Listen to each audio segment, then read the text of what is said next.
everybody, and good morning to the Asia Pacific Clean Energy Summit's panel discussion on geothermal, Hawaii and beyond.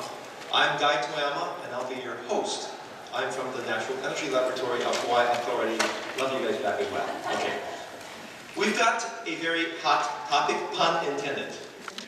Geothermal, there's quite a big love affair for it. After all, it provides firm power, not intermittent like other resources like wind and solar. And there seems to be ample amounts of it in the ground. Should we be exploring geothermal more? Should we be expanding it more? We don't seem to be tapping too much into it. Hawaii, for example, is estimated to have about 15 megawatts of geothermal in electricity in the island of Hawaii, yet we only produce about 38 megawatts. What's holding it back?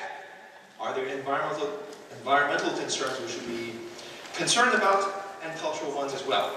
All of these exciting discussions and more will be discussed with my exciting panel of experts, which I'd like to introduce right now.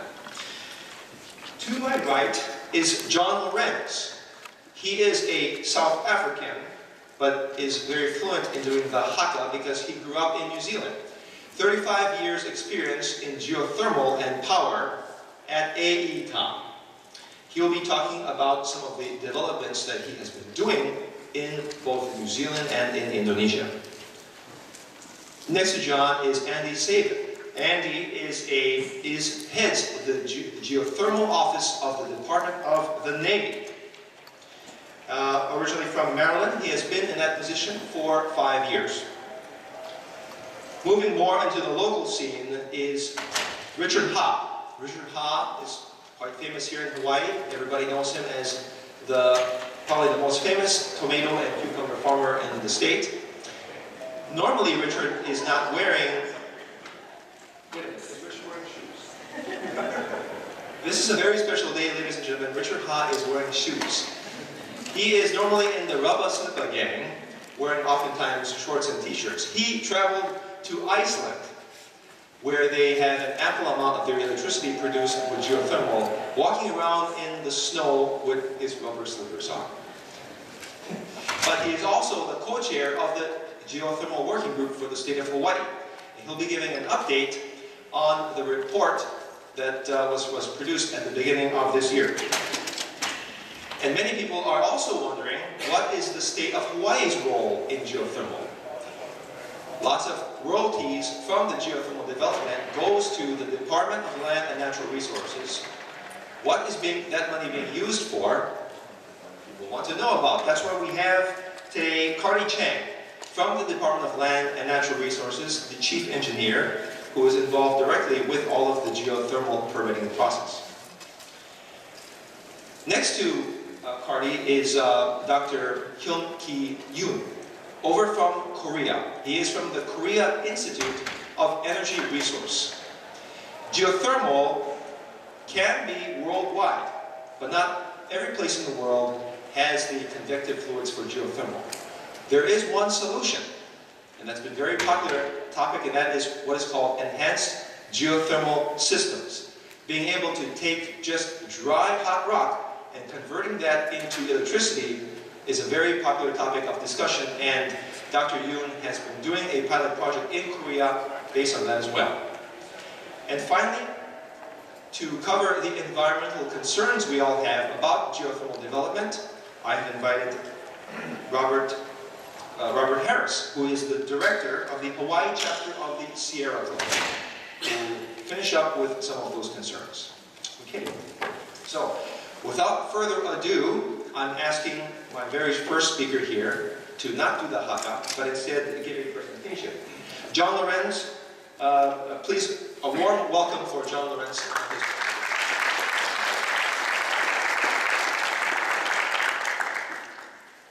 Thank you, Guy, and welcome everybody to this session.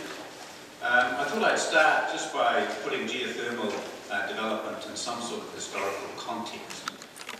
If we go back 20 odd so years, most of the geothermal development was by state and government, developed by state and government utilities, and supported by government research institutes.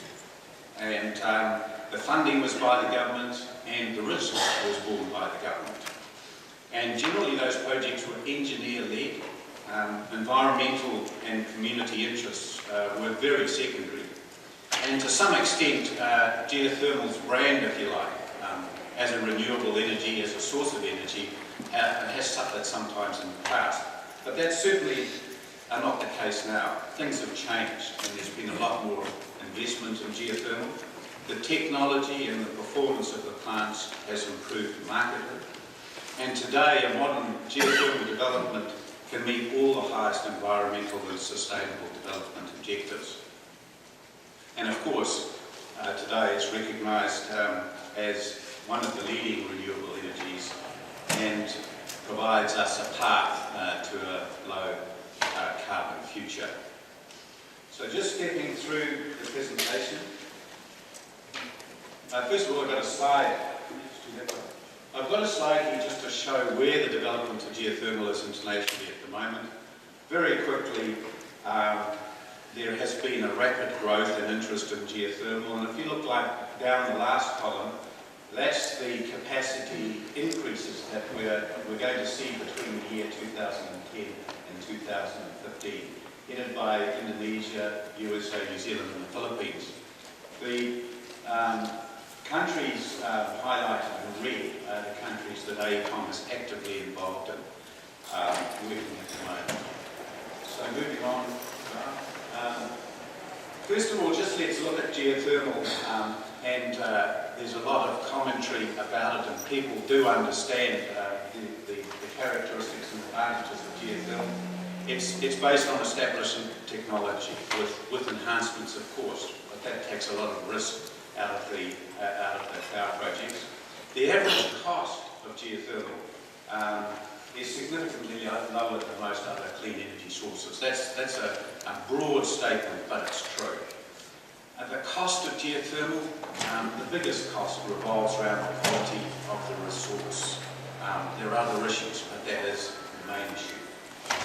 And the last point that Guy made comment on was the capacity factor of geothermal plants over 90%, which means they are ideally suited to baseload generation, whereas other more intermittent generation options, such as wind, have low capacity factors down to the order of 30%.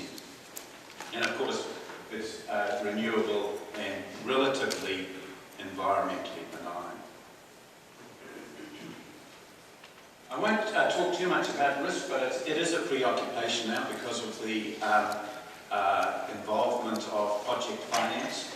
Most of the risk focuses on the resource itself, but there are other equally important risks that we mustn't forget, and the two most important are resource ownership and access risk, and of course environmental and health and safety, amongst other risks. Most of the other risks listed there are associated with most projects. So I just want to talk about the risk and reward project cycle for geothermal. It's unique, and people need to understand what those risks are. So if you look at this graph here, we've got project risk up the left-hand column there.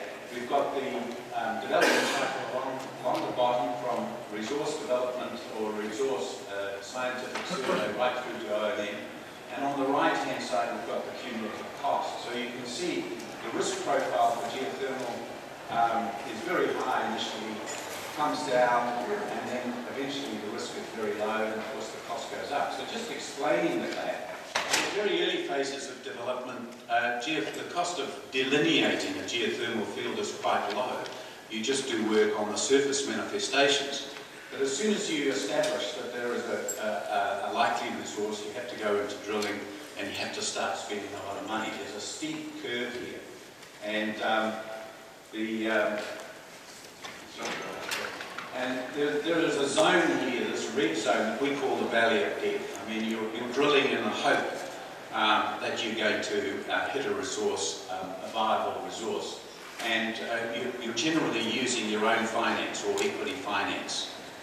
So it generally favours companies, the government, that can carry that cost, or companies with large balance sheets that can take the equity hit, right? And if we step through the slide again,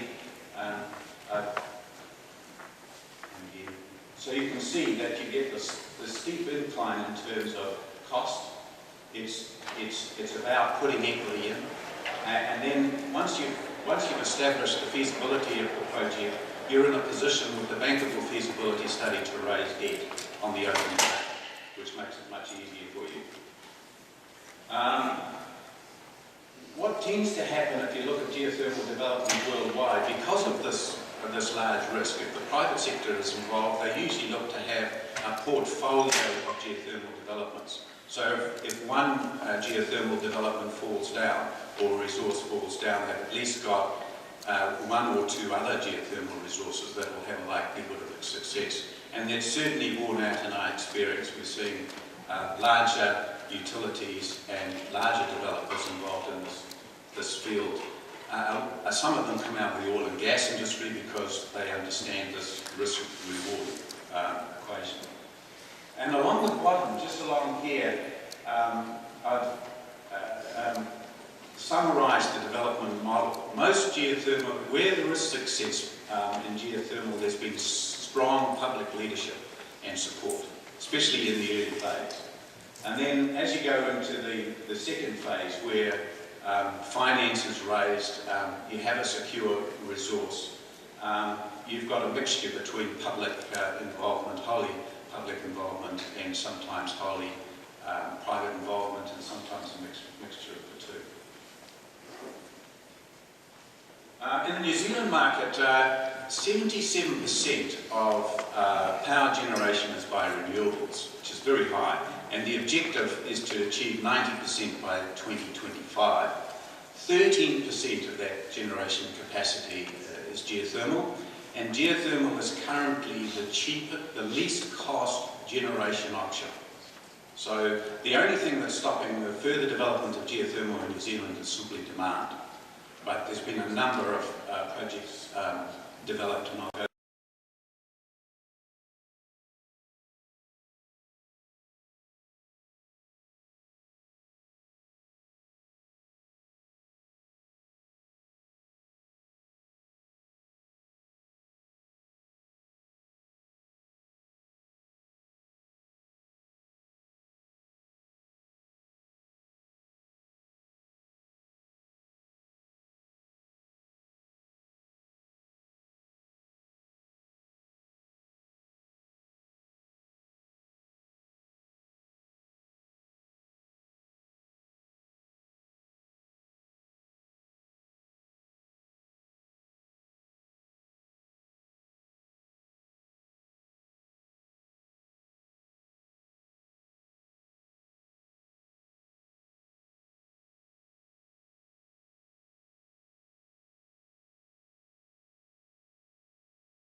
To this is the Tahara Trust. It's been established by Maori landowners. They have a vision to hold fast to their land, to make use of their land, and for future generations. So you've got a Maori indigenous people involvement in the development of geothermal. They developed the first plant by themselves, using their own money, and then to further develop, they established a joint venture with the major utility, Mighty River Power, and the developments are just there in that slide to see. It's been very successful, and more recently they've increased their equity from 10% to 35%. So what do you read from that slide? The partnership has worked well because the partners have the same objectives, commercial success and sustainable development, both tied into an outcome, which means that the model works in terms of everything to do with the resource from the beginning through the consenting process through operation of the plant. I might be running out over time here. So briefly looking at the geothermal market in Indonesia, 80 million people without access to electricity. Very similar to New Zealand in that there is a lot of information developed in early days through aid on the understanding of the geothermal resource in Indonesia. 27,000 megawatts of capacity over 250 degrees, so it's big capacity. The development issues, well, there's a single buyer, and the single buyer prefers to buy coal because it's cheap. But the Indonesian government has recently introduced legislation to subsidise geothermal, so we're seeing a real acceleration in the development of geothermal projects. In Indonesia, there are 44 projects under development now, serious development. Keep going. I would mention that, well, I'll mention on the next slide, that they have quite a rigorous planning and permitting program. The things that I take out of that slide, they have very limited third-party input into decision making. So that works against development because regional government and the local people are not part of the process of getting a planning consent. But most of the developers, the large-scale developers, realise that unless they get regional support, unless they involve the community, they'll not get the go-ahead or get a successful outcome on their project. Next one. So just briefly to conclude, in Indonesia you've got a strong government sector involvement in the program. The State Oil Company has a subsidiary called Pertamina Geothermal Energy. They put a lot of effort into exploration drilling. They've now been supported by the international funding institutions like the World Bank, and they have a large program going forward, not only in exploratory drilling, but they've now completed their FEED studies on about 3 major projects, and they're about to release EPC procurement documents. The private sector is very much involved as well. Chevron and Star Energy are both oil and gas companies, so they understand the geothermal world. They both have power plants up and running and have aggressive expansion programs. Supreme Energy have joint ventured with GDF Suez. And then recently Origin, which is a major Australian utility, has joined with Tata out of India to buy 3 concessions and start developing. So that's a successful model. So I'd just like to sum up really in terms of what can we say? I mean, first of all, that geothermal has new impetus worldwide. It's a mature industry. It is getting the recognition it deserves as a renewable baseload energy source. It has adopted a sustainable development approach. It improves national energy security and it's competitive. My whole discussion has been about conventional geothermal. All of us know there's a lot of investment going into hot rock, as was mentioned before, and low enthalpy geothermal. I haven't mentioned that, but thank you very much.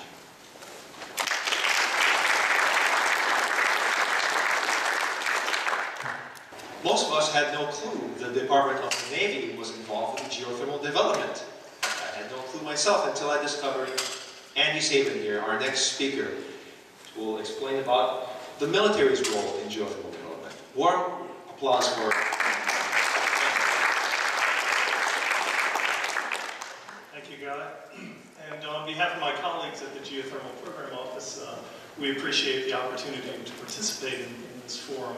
Our office is located in China Lake, California, and in an attempt to answer the question posed to the panelists about why geothermal is not more widespread, I'd like to make a few points and then play a DVD that we have put together In general, our mission is twofold, the Geothermal Program Office. The first is we oversee the management and development of geothermal resources on DoD-managed grounds worldwide. At this point, there's one active contract developing geothermal. The second part of our mission is to conduct exploration, and all of our exploration falls to the left of John's Valley of Death. That should be part of the answer to why geothermal is not more widespread. The other thing I'd like to point out is that in the few years that I've been in this role, it's come to our attention that on some level most people understand what geothermal is. They know it's a renewable resource, kind of like solar and wind and biomass. But on a deeper level, they really have no idea how complex it is and what some of the risks are associated with geothermal from the exploration end to the development end. So hopefully this video will explain some of those points and give you an overview of the COSO geothermal field.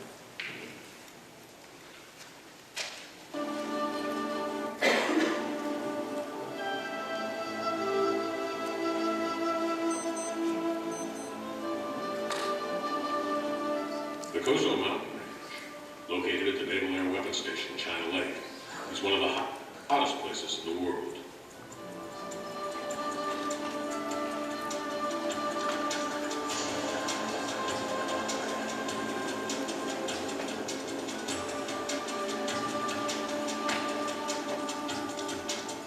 It was here, in 1964, that Navy geologist Dr. Carl Austin first reported conclusively the potential for geothermal energy. In 1977, several shallow test holes proved the existence of commercial temperatures and flow rates. A year later, the Department of Defense established the Geothermal Program Office, the GPO, and designated the Navy as the lead agency for geothermal exploration and development on military lands. In 1979, the Navy awarded a contract to California Energy Company to develop the geothermal field at COSO and to supply power to the Navy with a demand of 20 megawatts. In June 1993, the COSO field peaked with a producing average of greater than 270 net megawatts.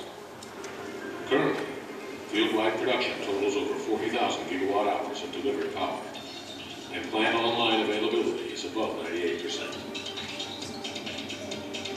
Power facilities can be operated remotely, off-site, without encroaching on Navy range operations or mission security. During the 30-plus years of COSO's development and operation, neither industry activities nor Navy testing were significantly impacted or compromised.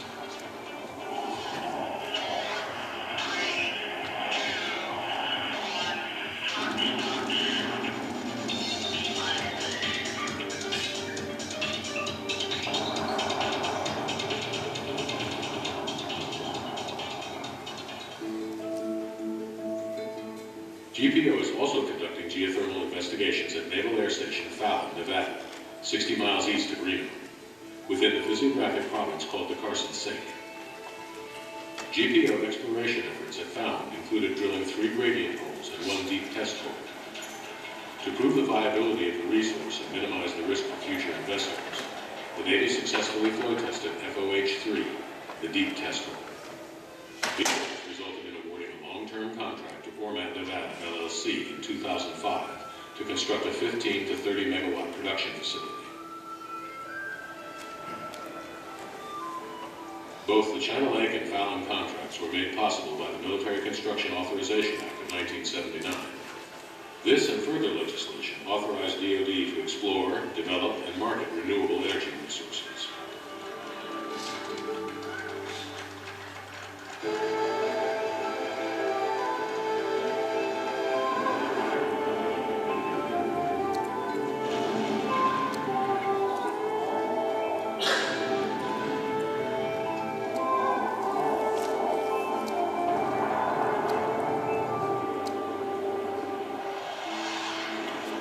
The relationship between the Navy and an independent power producer was made possible through a unique contracting vehicle, a public-private venture, or PPV, under which the Navy performs initial exploration and resource delineation, reducing much of the upfront risk for a potential developer.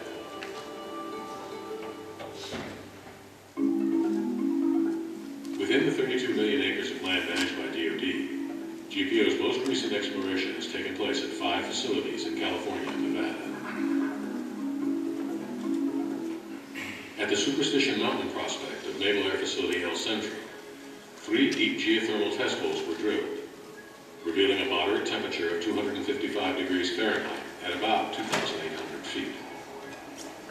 Logging suggests that elevated temperatures are associated with wide aperture faults and brecciated zones in the Mesozoic basement. Significant elevated temperatures are also present as shallow as 410 feet in highly porous sediments of Tertiary and Pliocene age. 2 post-drilling studies were begun in 2011 using the drill cuttings and core samples from the test holes. The studies included 3D modeling of the fluid inclusion stratigraphy and a well-bore petrographic and hydrothermal alteration analysis of the potential geothermal reservoir. The hydrothermal alteration analysis will help characterize the extent and distribution of past and present hydrothermal activities to help develop an overall understanding of the potential geothermal system's geologic setting and its time temperature composition history. Data from all of these studies will help the Navy determine how to proceed with geothermal resource development at Superstition Mountain.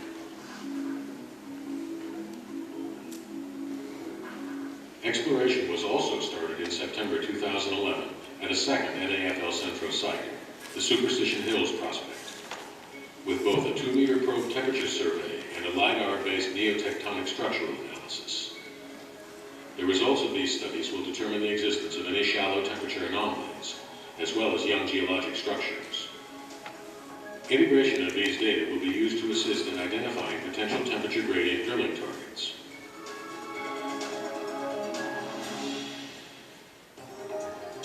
In the Chocolate Mountain Range of the Yuma complex, high-resolution LiDAR data analysis and mapping were used in conjunction with gravity and ground magnetic data to target 13 temperature gradient test holes.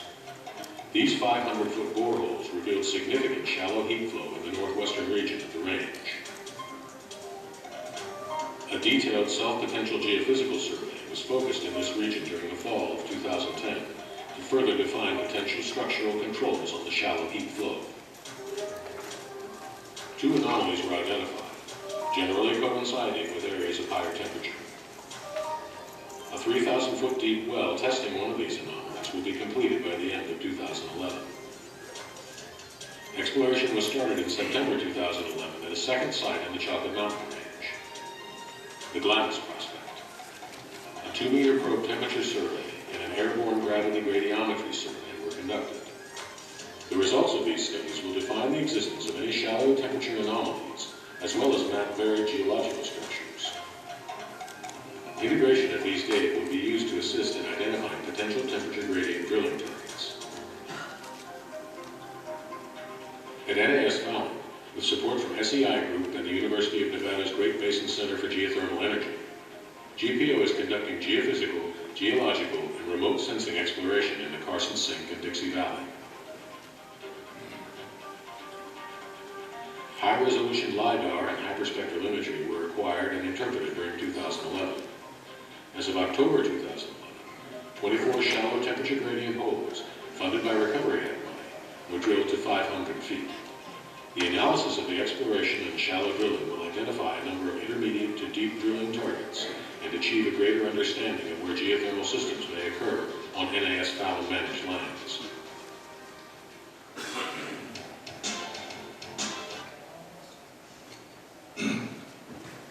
So I'd just like to highlight a couple of takeaways from that. The DVD actually goes on for several more minutes, but we have a small amount of time. We put together this DVD for our 2 prime customers, and that is the installation commanders, military bases where we endeavor to do exploration and hopefully oversee development, as well as industry, because it's the industry partners that we like to collaborate with toward the development of a geothermal resource. Just to highlight a couple of the points in the DVD, the COSO geothermal field has been online since 1987. All of the power at COSO is sold to Southern Cal Edison, and a portion of the revenue comes back to the Navy. So that revenue pays for our office, everything we do, all of our exploration, all of our salaries. We work very closely with our headquarters in Washington, D.C. toward developing plans for the next exploration activities. And I guess that's about as much time as I have, but I appreciate your patience listening to this tear-jerking VDD, and I look forward to further questions afterwards. Thank you.